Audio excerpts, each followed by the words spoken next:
First up this morning, President Obama has an important message to CEOs. In an interview with The Economist magazine, he says they should quit complaining about regulations and show greater social responsibility.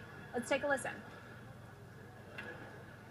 The complaints of the corporate community with a grain of salt. If you look at what our policies have been, they have generally been friendly towards business, while at the same time recognizing there's certain core interests, fiscal interests. If you look at what's happened over the last 4 or 5 years, the folks who don't have a right to complain are the folks at the top, where we have made less progress than I would like. On the CNBC Newsline this morning is Carly Fiorina, former chairman and CEO of Hewlett-Packard. Carly, good Monday morning to you. Well, good morning. Thanks for having me.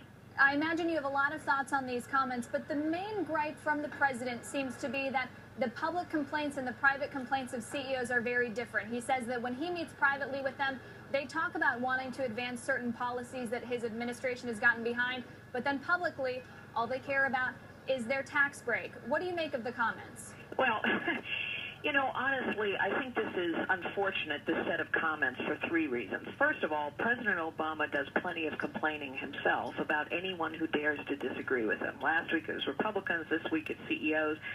And honestly, I don't think it's very credible to say, never mind what they say in public, what they're telling me in private is something different. It's well known that our tax structure and our tax rates are uncompetitive.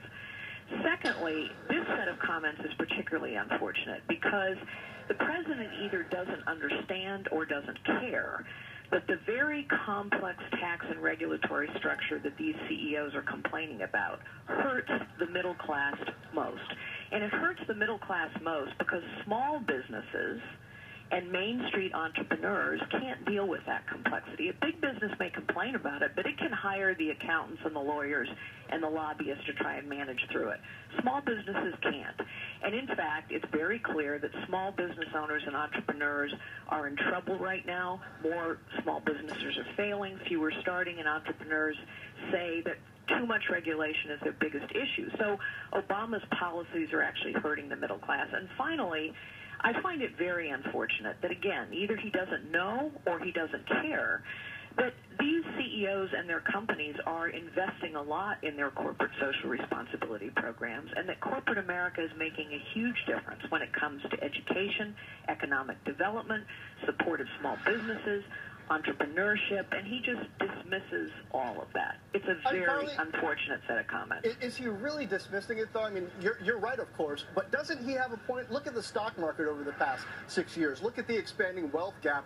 The top 1% have done really, really well. So, yes, he complains a lot, and everybody's got the right to complain, but of the full spectrum of American society, it seems like the CEOs of companies have the least room, don't they?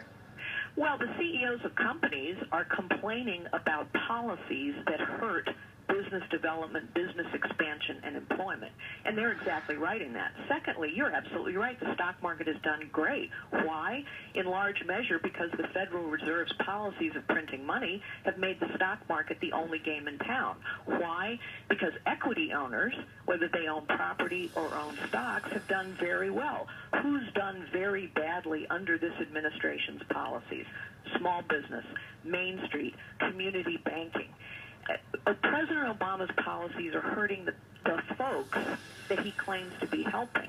And all these CEOs are pointing out is a fact, which is we have the least competitive tax regime and structure in the world, and it's costing us jobs. And the EPA regulations that Obama's administration is now proposing are going to hurt energy production in this country, kill jobs and community